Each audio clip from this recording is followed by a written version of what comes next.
¿Qué tal, hermanos de la familia salesiana? Para mí es un gusto, un honor poder dirigirme a ustedes en el contexto de este congreso, de este triduo que se está organizando, que han organizado los del equipo, los de la directiva del consejo de la familia salesiana a nivel de Guatemala para celebrar el cumpleaños de Don Bosco. Les agradezco nuevamente la invitación que me hicieron. Y tratándose del fundamento, tratándose del principio de este congreso, me han pedido cuáles son los rasgos fundamentales de la identidad salesiana. He querido ir a un texto y les ofrezco esta reflexión a partir de un texto del Evangelio de San Juan. Porque, como dicen nuestras constituciones de los salesianos de Don Bosco, para comprender a Don Bosco hay que ir a la fuente de la que él bebió, hay que ir a las raíces de la que él sacó toda la savia, toda la fuerza de su santidad, de su carisma, de su misión en la iglesia y al servicio de los jóvenes. Me ha servido mucho también y encontré un gran consuelo porque vi que no estaba tan perdido en mi opción. Este libro precioso que les recomiendo lo consigan y lo lean. Se llama ¿Qué salesianos para los jóvenes de hoy? A propósito del capítulo general nuestro, el último, que no se pudo terminar de realizar, pero que aquí se nos ofrecen un acercamiento bíblico al carisma de Don Bosco y a nuestra identidad y a nuestra misión. Hay un capítulo acá del padre Maluni, un salesiano australiano, biblista, que analiza el capítulo 6, los primeros 15 versículos del Evangelio según San Juan. Y es a partir de este texto que yo quiero conversar con ustedes, ofrecerles algunas claves de lectura y leer en clave salesiana también este texto y sacar de aquí. Les propongo que al final saquen ustedes las conclusiones. ¿Qué perfil de salesiano, qué perfil de identidad y de carisma para Don Bosco y para nosotros como familia salesiana? Bien, entremos en el texto. San Juan, capítulo 6, versículos del 1 al 15. Algún tiempo después, se fue Jesús al otro lado del mar, el mar de Galilea o de Tiberíades. Solía seguirlo una gran multitud porque percibían las señales que realizaba con los enfermos. Subió Jesús al monte y se quedó sentado allí con sus discípulos. Estaba cerca la Pascua, la fiesta de los judíos. Jesús levantó los ojos y al ver que una gran multitud se le acercaba, se dirigió a Felipe. ¿Con qué podríamos comprar pan para que coman estos? Lo decía para ponerlo a prueba, pues él ya sabía lo que iba a hacer. Felipe le contestó, 200 denarios de plata no bastarían para que a cada uno le tocara un pedazo. Uno de los discípulos, Andrés, el hermano de Simón Pedro, le dice, aquí hay un muchacho que tiene 5 panes de cebada y 2 peces. ¿Pero qué es eso para tantos? Jesús les dice, hagan que los hombres se recuesten. Había mucha hierba en aquel sitio. Se recostaron aquellos hombres adultos, que eran unos 5,000. Jesús tomó los panes, pronunció la acción de gracias y se puso a repartirlos a los que estaban recostados. Y pescado igual, todo lo que querían. Cuando quedaron satisfechos, dijo a sus discípulos, recojan los trozos que han sobrado, que nada se eche a perder. Los recogieron y llenaron 12 cestos con trozos de los 5 panes de cebada que habían sobrado a los que habían comido. Aquellos hombres, al ver la señal que había realizado, decían: ciertamente este es el profeta, el que tenía que venir al mundo. Jesús entonces, dándose cuenta de que iban a llevárselo por la fuerza, para hacerlo rey, se retiró de nuevo al monte él solo. Palabra del Señor. Fíjense, aquí entonces vamos a ir despacio sacando algunas claves de lectura que nos sirvan para también ver, como en un espejo, a Don Bosco y ver cuál es la identidad que brota del texto y el perfil del salesiano, del creyente, diría yo, que Jesús sueña y pide para nosotros. Jesús se va al otro lado del mar. El contexto, estamos después del capítulo 5, que es la curación de aquellos enfermos y de aquel paralítico, el de la piscina de Betesda, la piscina de la misericordia. La condición para el éxodo que viene a hacer Jesús es que la gente camine, que la gente recupere la libertad. Capítulo 5 de San Juan. Capítulo 6, la gente ya cruza al otro lado del mar. Van buscando a Jesús. Van buscando en Jesús la vida. ¿Quiénes son? Dice el evangelista que es el mar de Galilea o de Tiberíades. Ubiquémonos socialmente. ¿Qué era Galilea? Era la región más alejada del centro del país, de la capital, la parte más lejana hacia el norte del mapa de Israel, la parte considerada como mixta. Eran gente socialmente y económicamente pobres. Eran gente mezclada con otras culturas, eran judíos y paganos. Por eso eran despreciados por la gente del centro, por los centros de poder religioso, económico y político. ¿Con quiénes y en qué lugar se pone Jesús?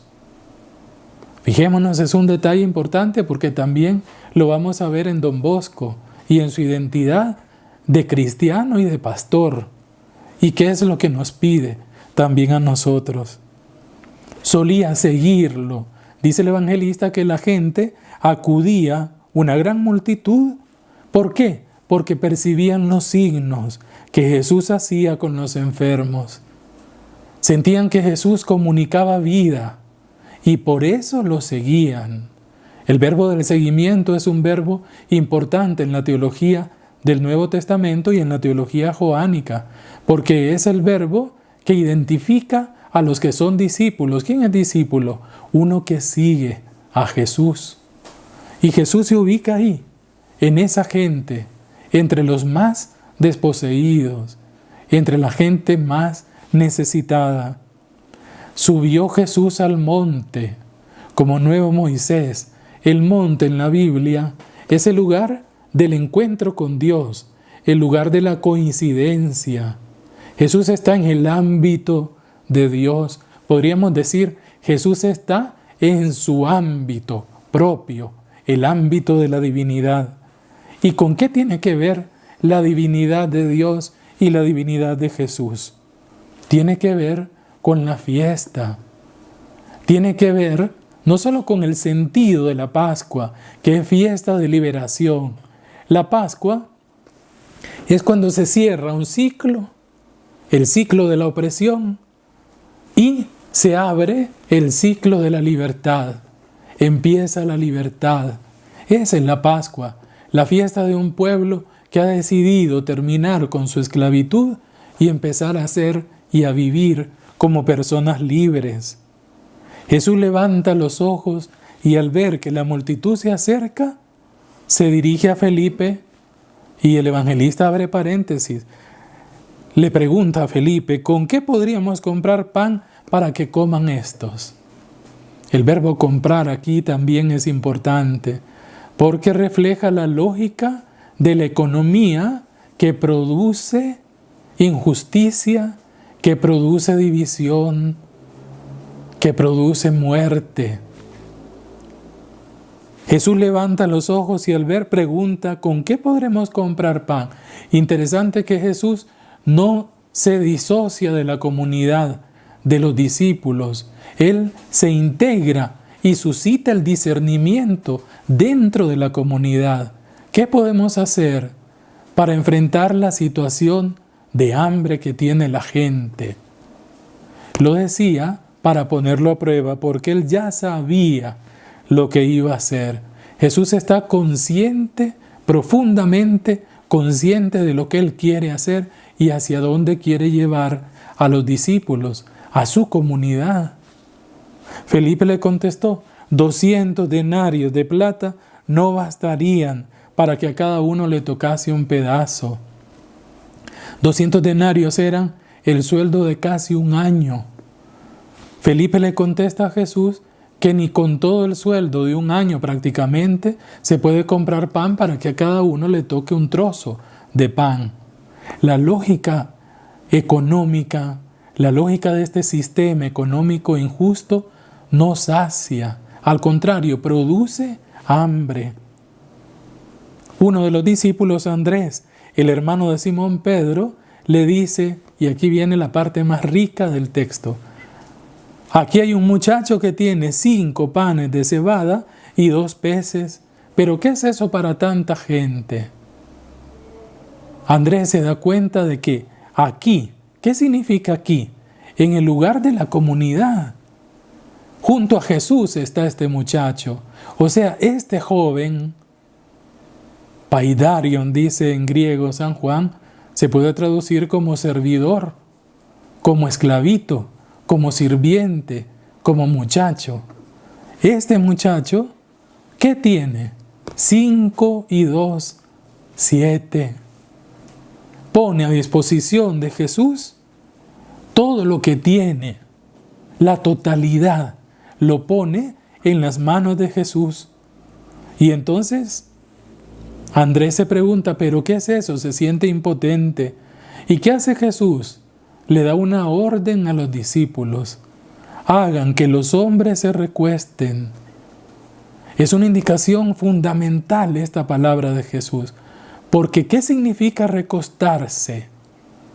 Significa tomar la posición de gente libre. Ustedes, discípulos míos, les dice Jesús, están al servicio de la dignidad de los que vienen a mí. Sirvan a la libertad. Pónganse al servicio de la libertad y de la dignidad de la multitud que acude. Había hierba en aquel lugar. Detrás está el Salmo 23. El Señor me conduce hacia fuentes tranquilas, etc. Se recostaron aquellos hombres adultos, que eran unos 5,000. 5 panes, 5,000. Jesús tomó los panes, pronunció la acción de gracias, eucaristesas, dice San Juan. Hizo Eucaristía. Y entra aquí un personaje, un nuevo personaje, Dios, el Padre, que es a quien Jesús le da gracias.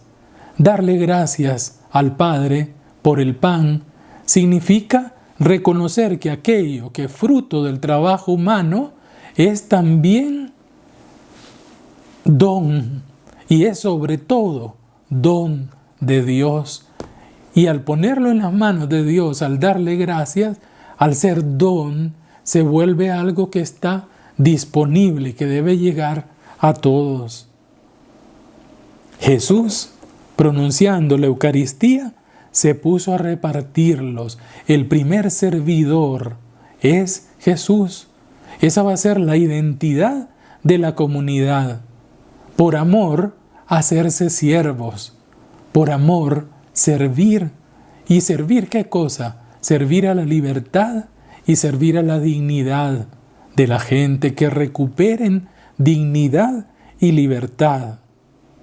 Cuando quedaron satisfechos, dijo a sus discípulos, recojan los trozos que han sobrado, que nada se desperdicie. Aquí la alusión es a que lo que avanza del signo es fuente para otro signo, y así se va multiplicando la generosidad y el servicio de la comunidad, que continúa la misión de Jesús. Lo recogieron, llenaron 12 cestos con los trozos de los 5 panes de cebada que habían sobrado a los que habían comido. Interesante el detalle de los panes de cebada.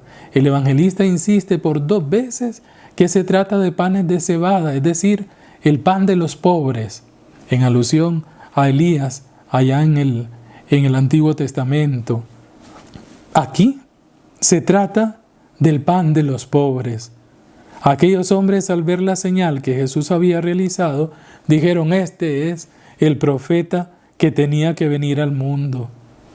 Cuando la gente come gratis y ven que están regalando algo, por lo menos hay que hacerlo presidente de la República para que sigamos comiendo gratis. Pero Jesús no quiere ganarse a la gente por el estómago. Él vino para otra cosa. Y como no lo entienden, se distancia y sube de nuevo al monte él solo. Ni la gente, ni los discípulos han entendido bien de qué se trata. Bien, aquí me quedo. Solo quiero sacar unas conclusiones, con ustedes compartirlas, para ver qué perfil brota de este texto. ¿Cómo nos quiere Jesús? ¿Qué hizo Don Bosco? Igual que Jesús, ¿dónde se ubicó socialmente Don Bosco? ¿Qué hizo con los jóvenes? ¿Qué les dio a los jóvenes? ¿Cuál fue su propuesta? ¿Cuál fue su misión? ¿En qué consistió la misión de Don Bosco? Él mismo, igual que este muchacho, se puso en manos de Jesús. ¿Y qué hizo Jesús con la vida de Don Bosco? Lo hizo pan. Y miren cómo nos ha nutrido a tantos y sigue nutriendo.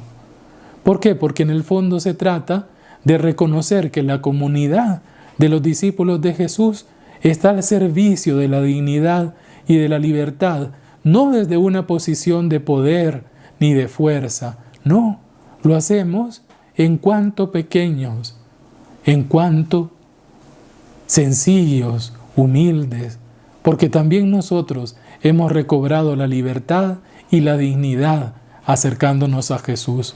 Esto es lo que les pide Jesús a los discípulos. Esto fue lo que hizo Don Bosco.